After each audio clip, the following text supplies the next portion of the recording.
All right, now moving on to the Growlers, who face that and voice that are all too familiar to Bengals fans, and that is of four-time Pro Bowler, two-time All-Pro, Super Bowl champion,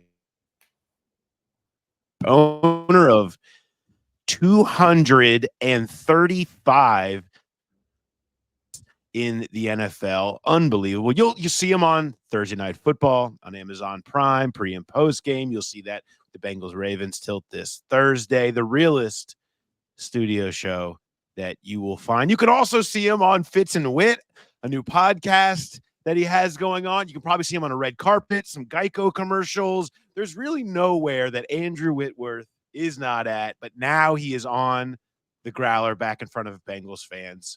Whit, what's up, buddy? What's going on, brother? I'm good, man. I'm just realizing looking at myself here, the beard is getting whiter and whiter. I mean, I got Santa Claus going on right now.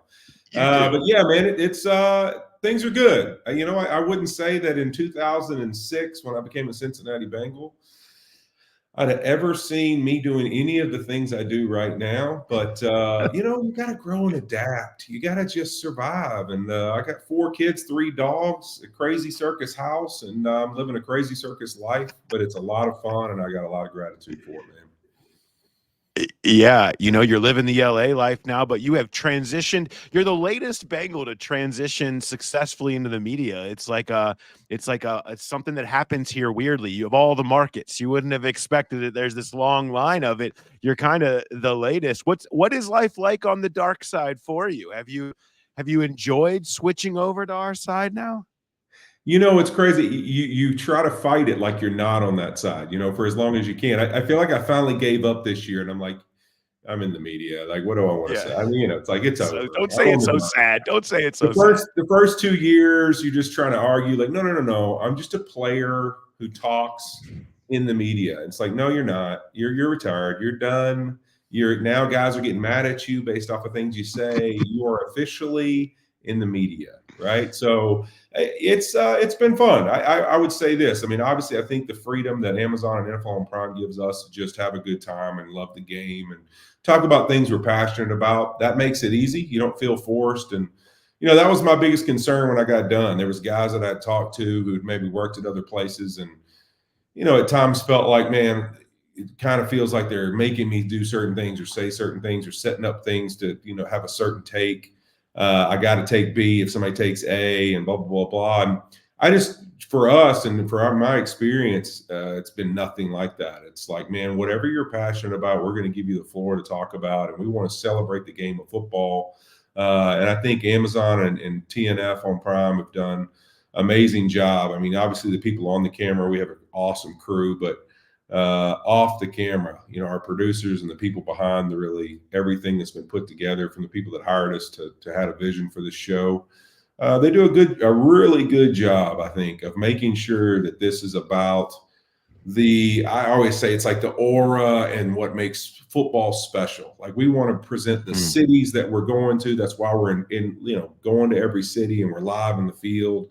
We want to show you the experience, and we want to show you the passion and energy behind a game. And oh, by the way, you can love football and have a whole lot of fun and antics as well. So I've really enjoyed it. It's been one heck of a way to get involved in media off the field.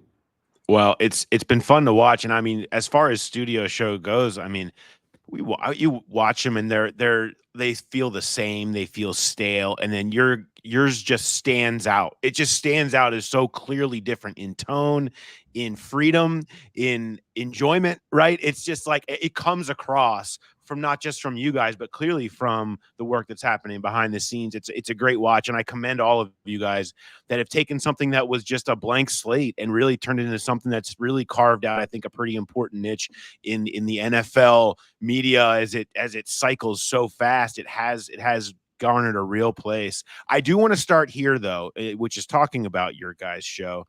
And it's really the only place I think we can start. I'm just hoping this doesn't take all of our time today. And that is your decision Oh, baby. to dress up like Joe Burrow at the What a last. look. What a look. I just have so many questions on your decision to dress up like Joe. First of all, did you have to reach out to Joe for permission to wear the black netted shirt ensemble? Did you have to reach out to Joe and say, "Hey, you cool if I do this?" Listen, one thing I know Joe well enough about is when he's in locked in mode, which he has been for the last few weeks, I'm not reaching out to Joe Burrow for anything. Okay. I don't even care if he's the one person who had the opportunity to help me. I'm staying out of his way because when he's ready to ride and it's like, hey, it's football, we must win time. There's nobody more intense and that has the ability to turn it on like that guy. And so I'm not getting in that way. That's one of the things as a former player I'm really bad at, in the sense of I try not to bother any coach, any player during the season, because I just want to stay out of their way. If I'm texting, it's just a little encouragement of awesome game, good job, whatever. But no, I did not ask him, but I did do my research. I had Yeah. some people help me, and we got it done. I mean, obviously, I think for me, because I haven't had hair in about 20 something years, the hair was definitely the most fun. Oh, Fitz gave me a it lot looks of good crap. on you. Yeah, I did a lot of stroking of the hair throughout the night. Later that night, I never took the wig off. So Fitz gave me a lot of crap for that. But listen, I haven't had hair in 20 years. It was just Yeah. fun. It was nice to have some hair for a little while. Is that Parisian? Is the shirt Parisian? I don't know what it is. All I know is it's not. It doesn't work in my clothing repertoire. That's for sure. That'll probably be the last time you see me in a mesh tank top. I don't know. I mean, you've become Actually, you've you're right. become I you've do work become a on hoodie Amazon guy. Prime. You've There's a become chance that like I'll be the in a mesh tank top spokesman. again. You're the spokesman for man hoodies now, Whit. I put my man hoodie. I appreciate you Ooh, bringing them back because I'm a big hoodie guy myself. It's a you just gave me flexible an idea. garment. You can do a lot of different things with it. I appreciate what you've done for that. But this gave you a chance to remind everybody I still got these arms. Okay. Yeah, I, yeah, and you know what? You just gave me an idea. Maybe there's a mesh sleeveless tank, like a hoodie. I yeah. mean, maybe I'll work that in. That's what I'll work in. That'll be next summer's outfit. I love it. We're nothing but ideas, nothing but ideas here. I want to. This is interesting. I always get fascinated by the internet world and why things become things when they do. You did an interview on a podcast at the Super Bowl in Vegas that for some reason last week again caught steam in the Cincinnati world, where you told the story of the letter that you wrote to Mike Brown, and I think you've even told that story on with me before. Last time we had you on, when we had you and Big Willie before his Ring of Honor induction, which was one of the coolest things. It was such a fun interview, and you guys have done some more stuff together, and hopefully it'll be hopefully this can set off Willie getting into the Hall of Fame as he deserves to be this year. But I'm curious, as that made the rain, it kind of brought up a lot of questions, and I thought, you've been back multiple times now, and there's been a lot of love expressed back and forth between team and you, and I think there's an appreciation for where it all ended. I certainly look forward to seeing your name in the Ring of Honor at some point here. What's your relationship like with the organization now? How has that evolved since really since your career ended? Yeah, I mean, I think it's been great. I've had a couple opportunities to be back for games, to be around and make some visits. Even gone up and seen Mike a couple times. For me, it's 11 years. It's some of the most special years of my career and really my life. I think of all my kids. Melissa and I got married and moved to Cincinnati, Ohio, and all our kids were born while we were playing there. We still, we last time we went back, I think it was last year for a game. We went by and saw our old house and the kids' old schools, even though they're really little, just to kind of show them around and remind them of that memory. It's a place that to me will forever be special and always be a great part of my life and a big part of my story. And so, obviously, from the community service work to really just the investment in that entire city, I think some of my lifelong friends and just people that will always be part of who I am are from there. So when you talk about the organization and those things, I think what's tough really when you see these things resurface, which I'm with you, it's hilarious what gets resurfaced out of nowhere for what reason, who knows? But people are only hearing the answers to the questions that are asked, right? And so you're hearing me talk about a very intense emotional moment for my life and also for the Bengals. And I think if we look back, there's probably things that both sides could have either communicated better in that situation. Obviously, they made a decision they made. Now, being somebody who I think you know me well enough and know me over my career. I've always been somebody who probably is a little more like, I think there's certain players you're like, oh man, this guy's going to definitely go be a coach or an OC or whatever. Like I am always somebody who's always been more in the world of, if I was ever going to get back in, it'd be as a GM or somebody in kind of those positions. So I've always looked at rosters and people and what makes the characteristics of who they are and what makes successful teams. And so when I look at that decision, people are asking me about the question of my experience. When I look at it from outside view, let's back out and look at the camera. Eye in the sky don't lie. Look, that decision was really tough. I was 35 years old. I mean, it had never been done before. I mean, the Rams and obviously there was multiple teams that got involved. Nobody had ever signed a lineman at a high-end contract as a left tackle ever in the history of the NFL at 35 years old. So it was a very man, that's a tough decision to make for them as well. And they had just spent a lot of draft capital on Cedric Aboyhe and Jake Fisher. So, I think first and second round picks. So they were in a situation where you got to back up the selections you made. So yeah, my emotional side of it, you're going to hear how it ended up the way it ended up.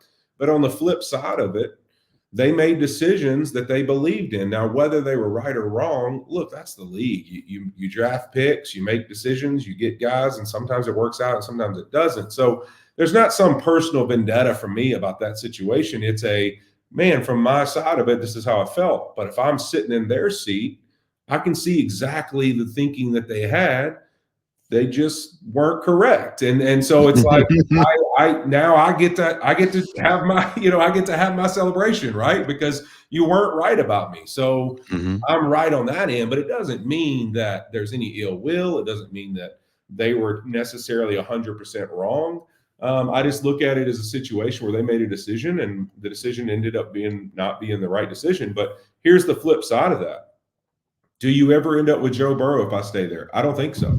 No. I don't think you do. So I think if you re-sign me, my opinion, the Cincinnati Bengals never see the Super Bowl in that little window, that they did a couple years ago. And I don't know that you acquire the guys you've acquired, and maybe you're living in some mediocrity of like not being able to be as talented as you are. So because you would have a veteran offensive lineman and you made that decision, you probably, as the leader I was and the things I've done there, we're going to be a little competitive, but I don't know if we'd ever gotten to the talent level we wanted to get to.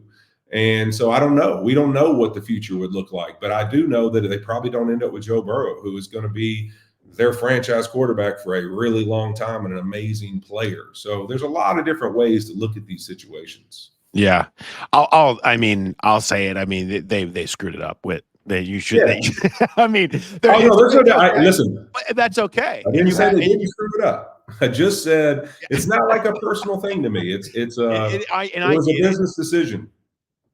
I love talking about culture with you. I loved doing it when you were here. I love doing it now. I don't think anybody that I've ever come across in this league has a better understanding of how it works, which is why I find your connection and friendship that you've had with Joe Burrow over the years unique, because he's been such a unique facilitator of that around here. I'm curious to ask you, you're uniquely positioned to answer this. There's been a lot of questions about the Bengals culture when you have a lot of off-season drama that has been happening, whether we're talking about in recent years from the likes of Jesse Bates, Jonah Williams, T. Higgins, Trey Hendrickson, Jamar Chase with the holdout. Like, this has been repeated, and you probably know how it ends up that way. What is the effect on a culture when that stuff happens? I feel like, is there a difference between one-offs and repeated transgressions, and how do you feel like that shows itself in the season when that stuff starts to pile up? Yeah, I think that's the biggest challenge. You look at it in Cincinnati, really with the talent they have, the team they've acquired, is that when you're in those teams and you're in those markets where sometimes it's more challenging than others to handle all these financial situations, they're going to come up with great players. You obviously want to acquire great players, but then you got to pay them all at some point, right? And so I think it's really, you look at teams when you talk about culture. Listen, the ownership and the team can have their side of it of like, man, this is how we have to deal with it. Like, we're trying to figure out how to pay these guys. I look in Dallas, very similar thing with Jerry Jones and that group this whole offseason. But the truth is, they can have all their reasonings. It erodes the culture of a team because it's a distracting thing, and it's something where every guy on the team starts to stress about it. I look at it no different than a home. When you talk about homes where you have a quality relationship that kids grow up around, they talk about their parents and the impact their father or their mother, even if they grow up in a split home or whatever, just the impact that that individual had on them, the comfort level they had, the confidence they grew from them, the things they learned from their parents. Players a lot of the time, they're really young guys and they're growing up and learning the business, if you will, of the NFL as they play and experience. And what I thought of the NFL when I was my second year in the league versus my 12th and then even my 16th, totally different visions for what the NFL is. And so sometimes when you have these unhappy homes where all off season, I'm hearing this might happen and this guy might leave and he's an impact to me, and I don't know what we would do without this guy. You've created distraction. You've created fear. You've created guys having their focus other places. So is it a business of the NFL to figure out how to get all these under contract? 100% it is. But it's also part of the culture of the NFL of guys feeling like, man, we're going to be in this thing together. We're going to create unity. We're going to all do this for each other. Well, if I'm worried about one of us isn't going to be here, I'm distracted. So the reality can be both things. Yeah, that's the nature of the game, that you got to figure these deals out from an ownership standpoint. And sometimes we can't pay everybody at the same time. But at the same time, it also has a massive effect in your locker room. Now, I'm one of these guys that, some Bengal fans would probably hate my take on this, but I thought that they should have traded T or Jamar years ago. Like, I really thought after, really that second stint where they go back, they almost make it back to the Super Bowl, lose to the Chiefs. I thought they needed to make a decision because to me, and here's why. I love both guys. I think both guys are amazing football players. But the truth is, you are the Cincinnati Bengals. You have been successful when you've drafted well. When you've nailed the draft, you've been successful, and you've just added little veteran pieces at times. You're never some team that's going to live in the splash free agency world. It's not who you are. So guess what you have to do when you hit? Well, we got to choose a couple of them, and then we got to take the other one, and we got to go get lots more draft picks so that we can play the odds game, that we can do it again and hit some more good draft picks and keep having an influx of talent on our team instead of let's hold on to the last second and then, man, we can't pay all these guys. Now they're just going to walk out of here or they're going to get out of here without us getting anything in return. Like, I've got to make a decision that may not be everybody's favorite decision, but it's the best opportunity we have to sustain success and to continue to grow. Not necessarily, I don't think the Cincinnati Bengals are going to win like the Rams or like what you've seen some of these teams that go all in. That's just not, you're never going to do it anyways. So you've got to build for what does the future look like? And that you got to have a plan for that. And so to me, that's how I probably would have approached it different. Now, would it be right? I don't have no idea. But that's how I thought of it when I saw that, because to me, I got to protect the culture. I know I'm going to get in this situation. So why not go ahead and just get ahead of it? And guess what? Guys can get mad about a trade. A week later, it's business as usual, and we're back to football. And at least we know who's in our locker room, who we're riding with, and all the distractions are gone because we're all going to move forward and do our job. And so I think that sometimes those are the better answers. It's so true. And you worry, you worry about, okay, are they going to be decisive enough? Because not only that, but like it's how many guys come behind them and say, what's going to happen when my money's up? Right. Exactly. And do they really are they going to care about my money? Because if T and Jamar got to fight tooth and nail, what's it going to be like for me, third round pick who's maybe outperformed my draft slot? Like, to me, that's the stuff that when I look around the locker room, when I walk in there every day, I wonder not what T and Jamar are thinking, because guess what? They are already rich, going to be more rich. I wonder what, the rest of the guys that are contributing on rookie deals, the Cam Taylor Brits, the young players that get drafted, what they're thinking when they watch the fight that has happened over all those names that I mentioned earlier. And you're right. Trey Henderson, who's like, can I please? That's Yeah. what I think of, when you talk about that. You know what resonated in my mind? I'll give you an example. In 17, when I left, when AJ Green and Andy Dalton were fighting for their contracts, I'll never forget this. And this was part of the letter I wrote to Mike, is that Andy, has this deal. They get the deal done. I'll never forget at the press conference, Katie makes a comment basically like, we paid him this much money because this is what guys at that position are getting paid right now. And that's because the criticism at that time was like, all right, you're going to pay him this, but like, how long has Andy really shown it? And like, did you want to see more? Or you're not going to make him go through all this other stuff. And so then AJ comes up, and in the preseason, AJ's coming to me like upset, like, we're trying to figure this deal out. And it's like, dude, just stay calm, blah, blah, blah, blah. And then AJ gets paid. Same thing. We paid him this much because this is what, and then so when I became a free agent, and it was like, oh, take this like 50% discount or 40% discount. I was like, whoa, whoa, whoa, whoa. If that's what the quarterback deserves to get paid, and that's what the receiver deserves to get paid, how about the guy that's been the captain for the last 9 years? Mm-hmm. You want me to take the pay cut and nobody else? Like, come on. And so Yeah. that was the thing. To your point, I remembered every contract negotiation and every comment they made after they signed every guy. And that's what I went into my situation with. So that's my point to you. Like, look at a Trey Hendrickson. This guy's leading the NFL in sacks. You think he's not sitting there going, wait, if Jamar gets paid top money, Joe Burrow gets paid top money, now you're possibly trying to figure out T. Higgins' situation. Where's my top money? Right? And then you start to create that dissension.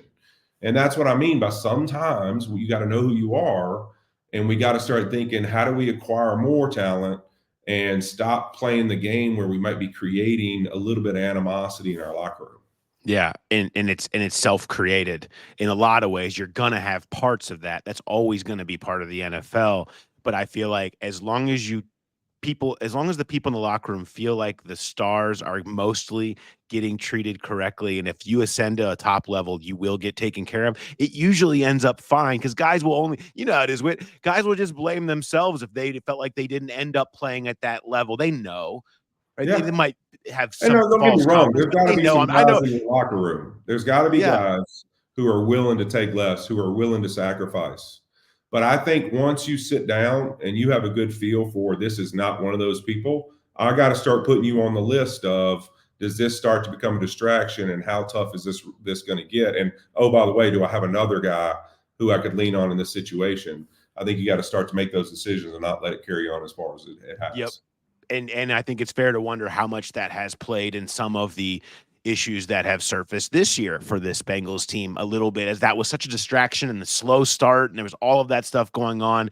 And it's probably for another day. I want to ask you though a little bit about sort of how this team goes into this game Thursday and starts to look forward, and because they feel like they're maybe starting to turn the corner, but they haven't taken that big step in winning that big game yet. Thursday is as prime of an opportunity, no pun intended, to make that happen.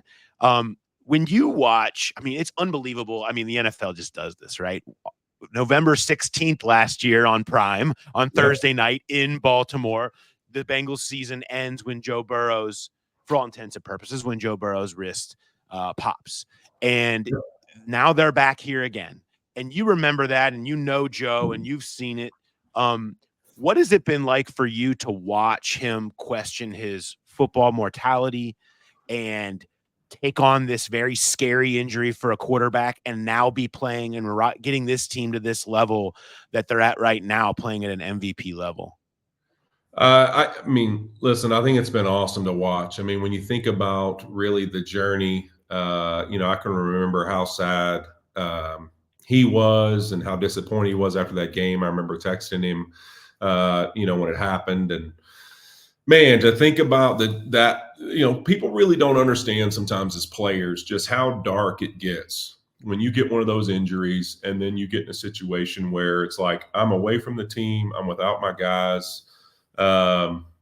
That it gets tough, and it's still something that kind of haunts you a little bit going forward the rest of your life, because it's just such a, your identity is so tied into that, and you start to, it's like all of a sudden, man, you lose all that identity, and it's just a huge process to get back. And I can imagine with that wrist, obviously a delicate situation, right? So it's something to where the next 6 months of my life are very delicate in like how we use it, how we do things. And I know the detail that goes into that.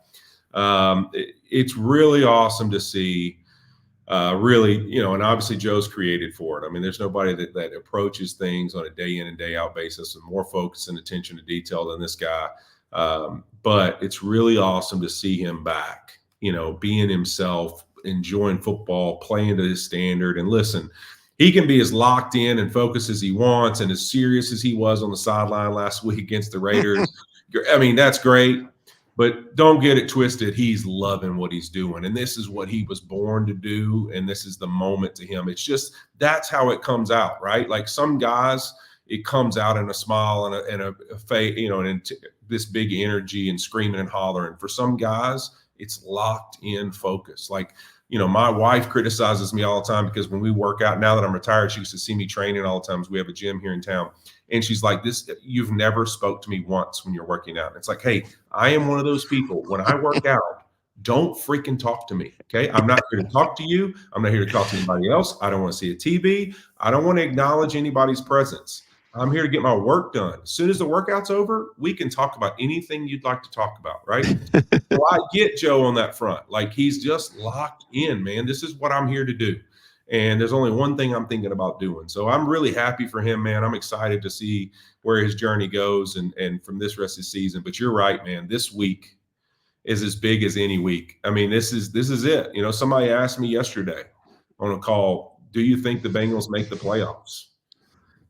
And I know it's crazy to say. I think it literally might literally be what happens Thursday night in Baltimore, because I think that really tells you how hard of a road it's going to be to get there, because it's going to be a lot of teams that are in some situations similar to theirs, and they may have more favorable schedules. And so it's really going to come down to, man, if you don't win Thursday night, it's going to be a really tough road to get yourself back in it. So this game, like Joe said, no celebrating until we get to Baltimore. He's right, because if their season means something to them, they've got to go outperform a tremendous football team in the Baltimore Ravens.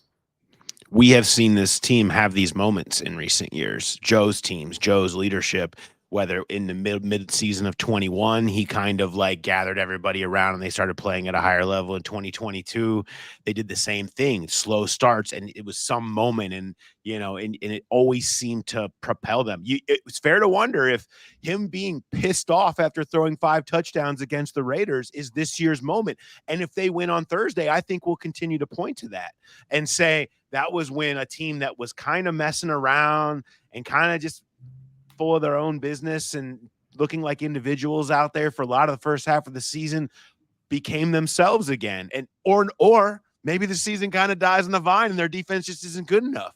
And that's because they haven't been against good teams this year.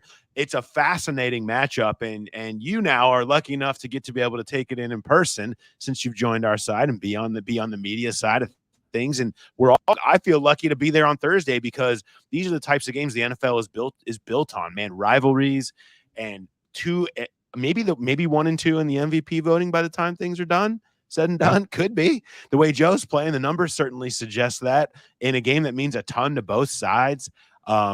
This is you can't dial up one better than this. And there's just so much that's going to be going into it from both sides. Yeah, there's no doubt. I mean, you look at it, there's going to be some challenges Thursday night for this Bengals defense. I mean, obviously, great offenses have, or I wouldn't even say great, the upper level offenses have given them a lot of trouble. And this offense is a special one because, it's not something that's just built in 11 and throwing the football. It's something to where you gotta have a plan for 11 personnel, 21 personnel, 22 personnel. They got the guys to do it. They got the tight ends. They got the receivers. Patrick Ricard at fullback and tight end. I mean, this guy's amazing. I remember him playing some defensive line when I, scrimmaged against him with the Rams a couple years ago. I mean, this guy is all over the place. So you're going to have a plan for all the different things that the Ravens present. And then, oh, by the way, all those things they do, there's also this guy named Lamar Jackson who's back there quarterback, and he's a runner too. He can throw it. He can do it all, and he's getting better and better year by year. It's going to be a big challenge. I'm not saying it's an easy challenge. It is going to have to be the Bengals' best. And I think Joe's really, that's what he was talking about on Sunday is, hey, yeah, this was a good game. Yeah, we won. But you know what? That team isn't the standard of who we are. The Raiders are not the kind of team that we're worried about whether we should be able to beat them. Our standard is we should beat them. But what's got to happen Thursday is the best performance that any of you guys have ever had. Competitive greatness, being at your absolute best when your best is required.